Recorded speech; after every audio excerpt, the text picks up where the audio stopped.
with Peter and Lou in terms of the research and evidence-based input to support and extend and develop that policy execution. So I think there's a terrific final discussion about how we develop real policy relevant research. And to kick it off, I'm going to invite Lindy to speak first, and then for Peter and Lou to follow through. Great, thanks Terry. Great, hello everyone, good afternoon. I'm sure you're all feeling a little bit weary. I'll try and make this as clear, concise and as lively as possible. With my mouse, I'm assuming I can just move it through. Oh, sorry. helpful person. In the first instance, I'd like to acknowledge my program manager on this particular program, Grant Power, who's sitting in the audience today, and my colleagues in partnership, Peter Higgs and Lou Jury. So I'll start off with who the Creative Industries Unit is. What is it we do? We're all about proving your theory that creative industries is high growth, high worth economically. And as Terry said before, we're the only dedicated creative industries unit in the country. So what is it we do, and are we delivering? Yes, we are. We do 4 major programs. The reason I've chosen to work on these 4 major programs is I've had to look at where we can make a buck for our industry and where the gaps are in the industry.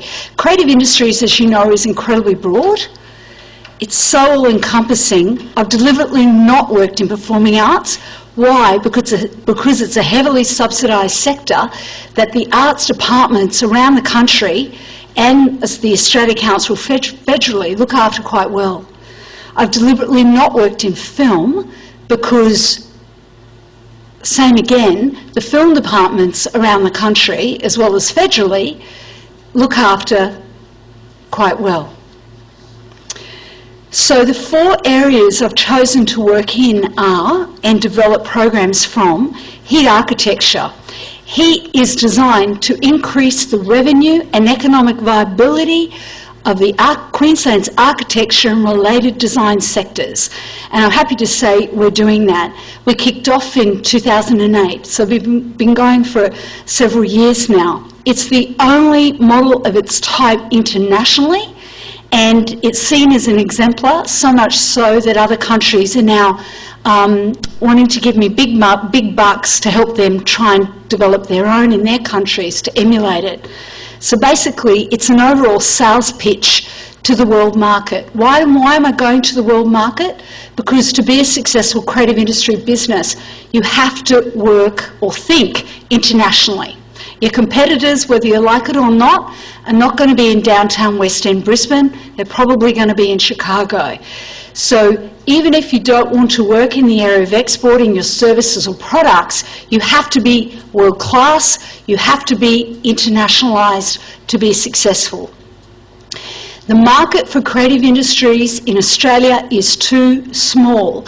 It is important for government agencies like mine to open up the market for the fledgling creative industries area.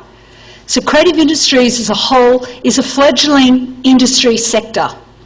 Arts is a very traditional sector, but creative industries is fledgling. Hence, governments need to lead. That might change in 15 to 20 years' time. So as you can hear from what I'm saying, this is a philosophy that has led to working the way in which we're working. So heat architecture, we're increasing the revenue for Queensland architecture and related design businesses by the millions annually by opening up the marketplace and making really strong business connections for them, linking them with their buyers locally and internationally. Heat fashion works very similarly to that of heat architecture It's designed to increase the revenue and economic viability of Queensland's fashion design businesses. Ulysses. Ulysses is also revolutionary in this country. It was inspired by the very brilliant Better by Design. New Zealand Trade and Enterprises, that's the New Zealand government's #1 business, #1 export program called Better by Design. What Ulysses does, it works very similarly to Better by Design in that it embeds creativity and design into the centre of a business activity, no matter what business that is, whether it's a tourism service business, whether it's a food manufacturer. It's making $1 billion now annually for companies within New Zealand. It's adding $1 billion onto their bottom line or their top line in revenue through the value adding that embedded design is given those companies. It's extraordinarily successful.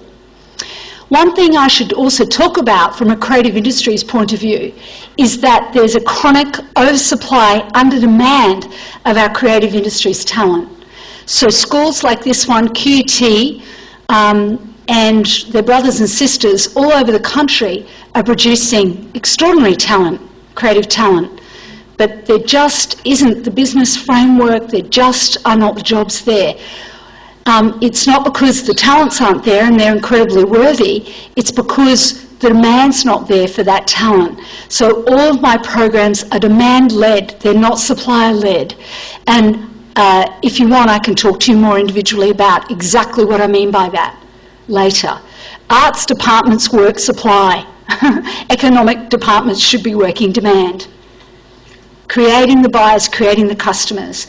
And then our fourth program is Creative Business Benchmarker, which we deliver in partnership with the very talented Stuart Cunningham and Peter Higgs, and of course subcontractors such as Reload, which is Lou Jury's firm.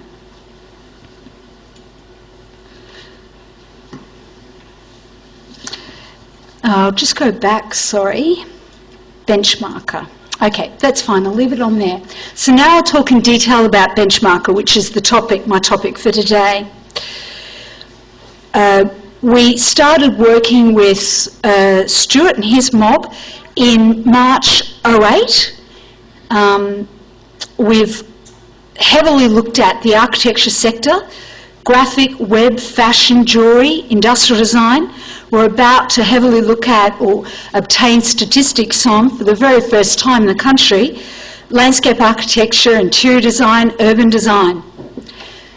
Our aim is to benchmark and obtain economic data on all creative industry sectors in Queensland. Why creative industries took on Benchmarker? The data just is not available. Benchmarker is the only alternative in the country to census data, which is incredibly infrequent, coarse and out of date. The only way to obtain frequent, accurate, up-to-date data on creative industries is directly from the businesses. But in order to obtain the data directly from the businesses, you need very high participation rate, obviously. Otherwise, you're not going to get accurate data. It's going to be meaningless. In order to obtain high participation rate, you need to be able to give something back. Now, this is the beauty of Benchmarker. It's incredibly clever conceptually in that it takes data from the business, it analyses that data. The creative business cannot obtain that sort of analysis anywhere else in the country. It then gives that analysis back in really beautifully designed, nifty charts, all visual. So it looks at, it gives these sorts of reports. That's just one small item on export in a report. We just couldn't get the whole sample report up. So as you saw before, export, we look at business expenses, we look at revenue, we look at industry workload, we look at productivity, and so on. There's a fine balance that Peter will Lou might talk about, between getting enough information for it to be meaningful as a whole, but asking too much information that basically, can I swear, piss the businesses off, and then decrease participation rate. We're very careful about how we sell into our creative industry businesses. I employ creatives within my own unit. We know how to speak their language. We know how to very much get them on side and get them involved. And I'm really happy to say the industry love Benchmarker. Now, we work very closely with Benchmarker, with the principal statistician within the Queensland Government, who sits in OESR, the Statistical Research Section of Treasury, and they cannot believe our participation rates. They've never seen anything like it before. That's because we're speaking the creative industry business's language, so we're speaking our customers' language, and we're giving them something back in the form of these reports. And they pretty well get them instantly now that Lou Jury and his smart team are on board. No doubt Lou will go into detail about that. Now, a little more in terms of, oh sorry, it's not going back, so I can't focus on that. We do have examples of sample reports though. Oh great, Grant's put them out. I can see some, so you've got a copy of those, that's great, on your chairs. Now, the value of Benchmarker to state government policy and the creative industry unit in particular is very simple. We can measure the industry. We can get a baseline. We can measure the trends. We can measure the impact of programs like heat architecture, like heat fashion. I know what the return on investment is. I know that for every government dollar I put into our programs, we're giving back at least $20 to our industry. I can feel very confident about that. I'll give you another example. I'll just focus on architecture. Now, this is the beauty of Benchmarker. In this country, out of all the industry organisations, the one that's most organised, creative industry organisations that is, the one that's pretty well most organised, most resourced, is the Australian Institute of Architects. Now, they have been surveying their industry for over 15 years on an annual basis.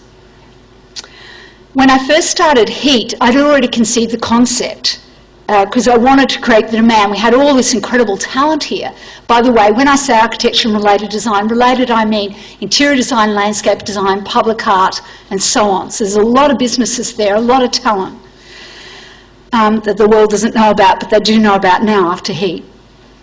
I wanted to know how many businesses were in the sector. I wanted to know what the domestic revenue was annually versus what the international revenue was annually.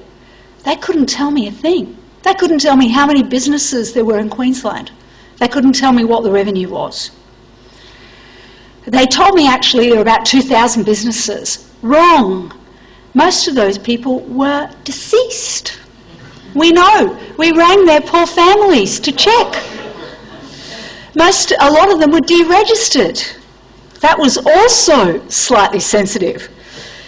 Because of CCI's brilliant work, we found out that there were approximately, this is baseline data in 08, sorry, forgive me, Peter, approximately 650 firms, not 2,000. The Board of Registration of Queensland Architects had no idea there were 650. This is the Board of Registration in the Queensland Government. And there were approximately X number of FTEs, so I don't need to go into. The total industry revenue at the time was approximately 580 million. How much do you think in terms of export revenue if domestic revenue was a bit over half a billion? How much in export revenue do you think? Give it a go, anyone, someone brave, put up their hand, give me a figure. Okay, you're probably thinking, like me, maybe you're a heap smarter than me. I was thinking, God, if the domestic revenue is over $500 million, surely the international revenue wouldn't be too far off. Wrong, 7 million. I'm thinking, that's not even one job. That's not even one job, fees that, 10%